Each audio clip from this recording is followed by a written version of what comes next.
Di barat tanah Majapahit, jauh dari pusat istana yang megah dan sibuk, terbentang sebuah wilayah yang tak pernah disentuh manusia. Hutan lebat menjulang tinggi, menutupi langit dan menyembunyikan matahari bahkan di siang hari.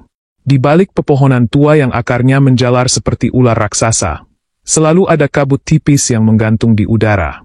Tapi bukan kabut biasa. Kabut itu seperti hidup, bergerak perlahan, menutup jalan, lalu membuka celah yang tak bisa ditebak. Konon, siapapun yang masuk ke sana tanpa izin, takkan pernah keluar. Suara angin berdesir pelan di sela-sela dedaunan, membisikkan sesuatu yang membuat bulu kuduk berdiri. Penduduk desa terdekat menyebutnya, tanah bernafas. Karena tempat itu seolah punya kesadaran sendiri, menolak orang-orang asing yang berniat masuk. Tapi suatu hari, sebuah kejadian mengubah segalanya. Seseorang dari dalam istana menghilang, dan bukan orang biasa. Kabar itu menyebar seperti api yang menjilat ilalang. Di dalam istana, ketegangan terasa mencekik. Tak ada tabuhan gamelan, tak ada alunan kidung. Para dayang saling berbisik cemas, dan para pejabat tinggi saling lempar pandang dengan wajah muram. Di singgasana tertinggi, Raja Hayam Wuruk duduk dengan tangan mengepal. Matanya yang biasanya tenang kini tampak merah dan gelisah. Dewi Anjasmoro, putri kesayangannya, menghilang dari istana tanpa jejak. Semua gerbang tertutup malam itu, semua penjaga berjaga. Tapi entah bagaimana, Anjasmoro lenyap begitu saja. Yang membuat semuanya semakin mencekam adalah kesaksian salah satu pengawal. Malam sebelum hilang, sang putri terlihat berdiri di balkon menatap ke arah barat. Mulutnya bergerak seperti berbicara, tapi tak ada siapapun di sana. Dewi Anjasmoro bukanlah gadis kerajaan biasa. Selain parasnya yang jelita hingga membuat utusan kerajaan asing terpikat hanya dalam sekali pandang, ia juga menyimpan sesuatu yang lain. Sesuatu yang tidak dimiliki siapapun di istana. Sejak kecil, ia sering berbicara sendiri, terutama saat berada di taman belakang istana. Namun, yang mengejutkan, bunga-bunga mekar setiap kali ia bersenandung. Angin datang saat ia memanggil. Banyak yang bilang, darah gaib mengalir dalam dirinya. Darah dari leluhur jauh yang dulunya adalah penjaga batas dunia manusia dan dunia tak kasat mata. Ia bisa merasakan sesuatu yang tidak bisa dilihat. Oleh karena itu, sebagian besar rakyat menghormatinya, dan sebagian lainnya takut padanya. Malam sebelum hilangnya, langit tampak aneh. Tak berbintang, namun juga tak berawan. Angin terasa hangat, tapi menusuk tulang. Seorang dayang terakhir melihat Anjasmoro mengenakan selendang hijau tua, berjalan pelan menuju gerbang belakang. Anehnya, gerbang itu tidak pernah terbuka tanpa kunci dari dalam. Tapi begitu Anjasmoro lewat, gerbang itu membuka sendiri. Ia melangkah keluar, matanya kosong, seolah sedang mendengar panggilan. Beberapa pengawal mencoba mengikutinya. Namun keesokan harinya, hanya tombak mereka yang ditemukan, patah, tergeletak di tanah berlumpur. Tidak ada jejak kaki, tidak ada darah. Hanya kabut tebal yang menggantung di udara, dan bau harum kemenyan yang samar. Raja tak bisa lagi menunggu. Ia mengumpulkan semua pendekar pilihan, para penasehat spiritual, hingga pertapa dari gunung-gunung jauh. Tapi tak ada yang bisa memberinya jawaban pasti. Hingga datanglah seorang pemuda bernama Arya Wira. Seorang ksatria muda yang diam-diam pernah bersumpah dalam hati. Jika suatu hari Anjasmoro hilang dari dunia, maka ia yang akan mencarinya, walau harus masuk ke perut bumi sekalipun. Ia tak terkenal di istana, namun keberaniannya sudah melegenda di kalangan prajurit. Dengan sorot mata yang teguh dan suara yang tak gentar, Arya berdiri di hadapan raja dan berkata, "Hamba yang akan menjemput putri, meski jalan yang harus hamba tempuh adalah jalan menuju kematian." Dan raja mengangguk perlahan, dengan mata yang kini menyimpan harapan terakhirnya. Perjalanan Arya Wira dimulai saat matahari baru saja tenggelam di ufuk barat. Ia hanya membawa bekal secukupnya, sebuah kantong air, keris pusaka warisan leluhurnya, dan doa dari sang raja. Hutan di barat Majapahit menyambutnya dengan keheningan yang tak wajar. Tak ada suara burung, tak ada derik serangga.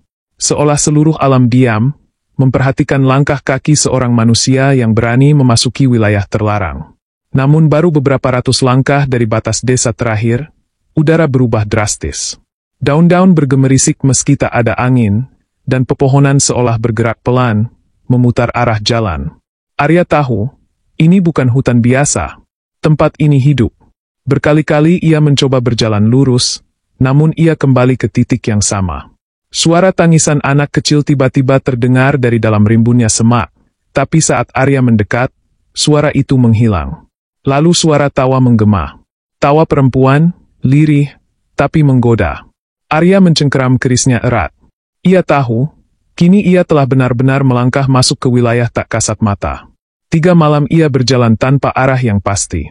Namun pada malam ketiga, Arya bermimpi. Dalam tidurnya yang gelisah, ia melihat Anjasmoro berdiri di puncak sebuah bukit batu, rambutnya tergerai panjang, melambai tertiup angin yang tak terlihat. Matanya menatap kosong, kulitnya pucat seperti bulan. Tapi di belakangnya, ada sosok besar. Bayangan hitam menjulang, tanpa wajah, hanya kabut hitam yang menyelubungi. Sosok itu mendekat, dan Anjasmoro tak bergerak. Ketika makhluk itu mengangkat tangan, Arya terbangun. Dadanya sesak, napasnya berat. Tapi di antara kabut pagi, ia melihat sesuatu yang aneh di tanah, jejak kaki. Namun bukan kaki manusia. Jejak itu bersinar, samar, dan mengambang.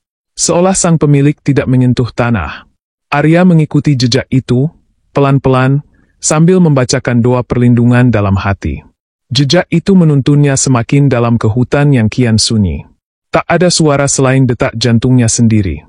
Pohon-pohon kini lebih tua, batangnya besar seperti tubuh gajah, dan akar-akarnya mencuat keluar dari tanah seperti jari-jari raksasa yang mencengkeram bumi. Saat Arya hendak melangkah lebih jauh, kabut di hadapannya menipis, dan tampak sebuah gubuk reot yang berdiri di antara akar besar sebuah pohon tua. Gubuk itu seolah muncul begitu saja dari udara. Di depan pintunya duduk seorang lelaki tua, berjubah abu-abu, matanya setengah tertutup. Tapi saat Arya mendekat, mata itu terbuka perlahan. "Kau sudah sejauh ini," kata sang pertapa dengan suara serak. "Kau mencari Anjasmoro, bukan?" Arya terkejut. Ia belum sempat bicara, namun pertapa itu seolah sudah tahu segalanya. "Jika kau terus maju tanpa tahu siapa yang memanggil putri itu," lanjutnya, "maka jiwamulah yang akan dipanggil gantinya." Arya duduk bersila di hadapan pertapa. Ia menunduk, sopan, tapi matanya tak lepas dari wajah si tua yang seolah telah melihat ribuan kehidupan. Sang pertapa menjelaskan bahwa dunia manusia hanya satu dari banyak lapisan. Ada dimensi lain, tempat makhluk-makhluk gaib tinggal. Di antara lapisan-lapisan itu, ada sebuah batas. Gerbang tak kasat mata yang hanya bisa dibuka oleh darah kerajaan yang murni. Putri Anjasmoro, kata sang pertapa pelan, adalah kunci dari gerbang itu.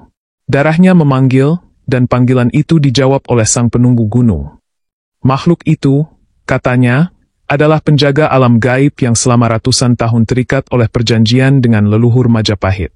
Tapi kini, perjanjian itu retak, dan Anjasmoro telah melangkah ke dunia mereka, satu langkah terlalu jauh untuk bisa kembali dengan mudah. Ada satu cara, bisik pertapa itu, seolah angin pun tak boleh mendengar. Pada malam purnama, saat cahaya bulan menyentuh telaga hitam di kaki gunung, gerbang itu akan terbuka untuk sesaat. Kau bisa masuk, tapi harus membawa sang putri kembali sebelum fajar menyingsing. Jika tidak, kau akan terperangkap di sana, menjadi bayangan, selamanya. Arya terdiam, menatap telapak tangannya yang mulai gemetar. Bukan karena takut, tapi karena kesadaran bahwa ini bukan sekadar pencarian. Ini pertarungan antara dua dunia. Ia mengangguk. Pertapa itu lalu berdiri, mengangkat tongkat kayunya, dan dari balik jubahnya, ia memberikan sebuah batu kecil berwarna biru gelap. "Ini, penuntun jalanmu. Tapi ingat, cahaya batu ini hanya akan bersinar jika hatimu tidak goyah." Arya Wira berjalan menuju telaga hitam seperti yang dikatakan sang pertapa. Malam itu adalah purnama. Bulan menggantung bulat sempurna di langit, tapi sinarnya terasa dingin, bukan hangat. Telaga itu terletak di sebuah lembah tersembunyi di kaki gunung, tersembunyi di balik deretan batu cadas dan semak berduri. Tak ada suara jangkrik, tak ada desir angin. Air telaga tampak hitam legam, seperti cermin rusak yang memantulkan langit dengan patah-patah. Saat Arya mendekat, batu biru yang diberikan pertapa mulai bersinar perlahan, mengambang pelan di telapak tangannya, seolah merasakan sesuatu. Ia tahu, waktunya sudah dekat. Langkahnya pelan, penuh kehati-hatian. Lalu, dari permukaan air yang tenang, muncul kabut tipis. Kabut itu memutar, menari, lalu membentuk wajah. Wajah itu adalah wajah Anjasmoro. Matanya berkaca-kaca. Mulutnya bergerak tanpa suara. Seolah meminta tolong, namun suaranya tak mampu menembus batas. Tanpa ragu, Arya Wira melangkah ke dalam air. Air itu dingin, luar biasa dingin. Tapi saat ia mencapai tengah telaga, tubuhnya terasa ringan, seolah tertarik oleh sesuatu dari dasar. Dunia di sekelilingnya memutar. Warna-warna berubah. Langit tak lagi gelap, tapi merah pekat seperti darah. Pepohonan yang tadinya menghijau kini berpendar biru. Udara terasa tebal, berat, dan penuh bisikan. Ia telah menyeberang. Ini bukan dunia manusia lagi. Arya menghunus kerisnya. Bukan untuk menyerang, tapi sebagai pelindung dari energi yang tak ia mengerti. Semakin ia berjalan, semakin terasa bahwa alam ini hidup. Tanah di bawah kakinya seperti berdenyut. Di kejauhan, terlihat sebuah batu besar, menyerupai singgasana. Di atasnya duduk sosok yang selama ini ia cari. Anjasmoro. Namun tak seperti yang ia kenal. Rambutnya kusut, wajahnya pucat, dan tubuhnya membeku. Di sekelilingnya, makhluk-makhluk hitam tanpa bentuk, berbisik di telinganya, seperti membungkusnya dengan racun pelan-pelan. Arya mencoba mendekat, namun langkahnya langsung terhenti. Makhluk-makhluk bayangan itu menyadari kehadirannya. Mereka bergerak, melayang pelan, lalu membentuk dinding hitam di depannya. Dari dalam dinding itu, terdengar suara. Bukan suara satu makhluk, melainkan banyak, berbisik, berteriak, menangis, dan tertawa sekaligus. Arya menggenggam keris pusaka erat-erat. Ia mengangkatnya tinggi-tinggi.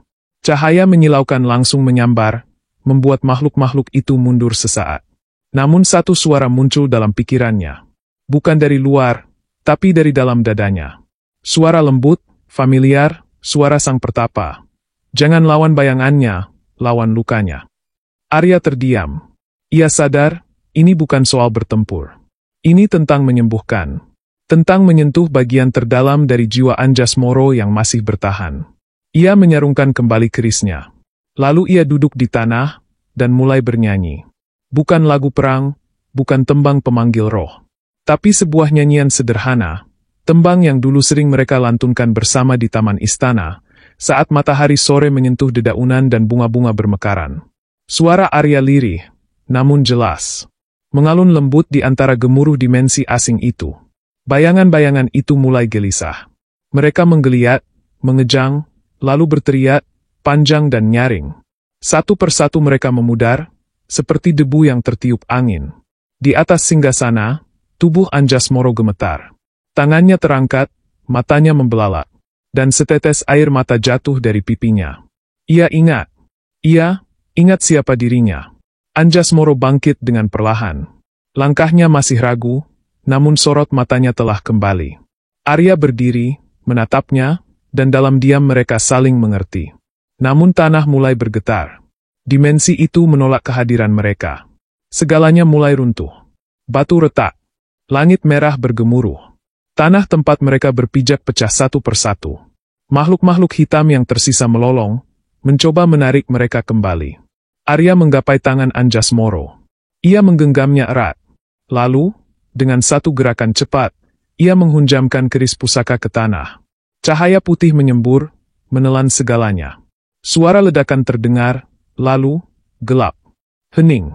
Tak ada apa-apa, kecuali hitam. Saat Arya Wira membuka matanya, langit sudah biru. Angin bertiup sejuk, membawa harum bunga liar. Ia terbaring di padang rumput luas, tepat di kaki sebuah gunung yang belum pernah ia lihat sebelumnya. Di sampingnya, Anjasmoro terbaring lemah, tapi dadanya naik turun perlahan. Ia masih hidup.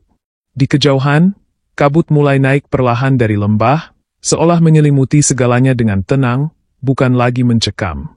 Gunung itu tinggi menjulang, menjangkau langit seperti penjaga abadi. Tak ada suara selain desir angin dan detak jantung mereka berdua. Arya memandang ke sekeliling, menyadari bahwa mereka telah kembali ke dunia manusia. Tapi, tempat ini bukan telaga, bukan pula hutan. Ini tempat baru, yang belum diberi nama. Tanah yang belum terjamah siapapun. Dan kini menjadi saksi bisu pertarungan antara dua dunia. Malam itu, saat Anjasmoro terbangun, ia hanya berkata satu kalimat yang tak pernah dilupakan Arya seumur hidupnya. Aku mendengar mereka menangis. Suaranya pelan, matanya menerawang. Ia mengisahkan apa yang terjadi padanya, bagaimana ia mendengar panggilan dari gunung, dari makhluk yang kesepian. Bukan karena jahat, tapi karena telah terlalu lama terikat oleh janji manusia. Makhluk itu ingin bebas. Dan darah Anjasmoro, darah suci keturunan kerajaan, adalah satu-satunya jalan. Ia tidak dirasuki. Ia dipanggil, dan ia menjawab, karena ia mendengar kesedihan yang tak dipahami orang lain. Namun jiwa manusia tak dibuat untuk tinggal di dunia makhluk. Ia nyaris hancur. Arya datang tepat waktu, dan menyelamatkan bukan hanya dirinya, tapi juga makhluk itu dari rasa kesepian abadi. Beberapa hari kemudian, mereka kembali ke Majapahit. Kedatangan mereka disambut air mata dan sukacita. Raja menundukkan kepala, bukan sebagai raja, tapi sebagai ayah yang hampir kehilangan putrinya. Arya Wira, yang sebelumnya hanyalah prajurit muda, kini dipandang seperti pahlawan. Tapi ia tak meminta apa-apa. Ia hanya meminta satu hal, agar hutan dan gunung tempat mereka diselamatkan, tidak diganggu, tidak dimiliki. Biarkan tetap menjadi wilayah alam, bebas dari tangan manusia. Raja mengangguk. Sebagai bentuk penghormatan, sang raja memberi nama pada gunung itu sesuai dengan nama putrinya, Gunung Anjasmoro. Sebuah nama yang abadi, untuk mengenang keberanian, pengorbanan, dan keajaiban yang telah terjadi di sana. Sejak saat itu, Gunung Anjasmoro dijaga oleh penduduk sekitar sebagai tempat suci. Tak sembarang orang boleh naik ke puncaknya. Ada aturan adat, ada doa-doa yang harus diucapkan. Mereka percaya, roh makhluk penjaga masih tinggal di sana, namun kini tak lagi marah, hanya menjaga keseimbangan. Konon, pada malam-malam tertentu saat bulan purnama tergantung di langit, masih bisa terdengar suara perempuan bernyanyi dari arah lereng gunung. Suara lembut, penuh rindu, seperti tembang lama yang tak selesai dinyanyikan. Beberapa orang bilang itu suara Anjasmoro saat bermeditasi. Tapi ada juga yang percaya, itu adalah suara makhluk penjaga yang tak lagi kesepian.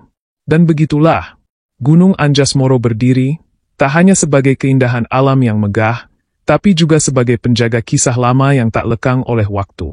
Kisah seorang putri yang terikat oleh darah leluhur, seorang ksatria yang berani melawan batas dua dunia, dan sebuah gunung yang menjadi penghubung antara yang terlihat dan yang tak kasat mata. Sampai hari ini, legenda itu tetap hidup. Diceritakan kembali dari mulut ke mulut, dari generasi ke generasi. Bukan sekadar dongeng, tapi pengingat bahwa ada kekuatan yang jauh lebih besar dari manusia, dan ia hanya akan menghampiri mereka yang punya keberanian dan ketulusan hati.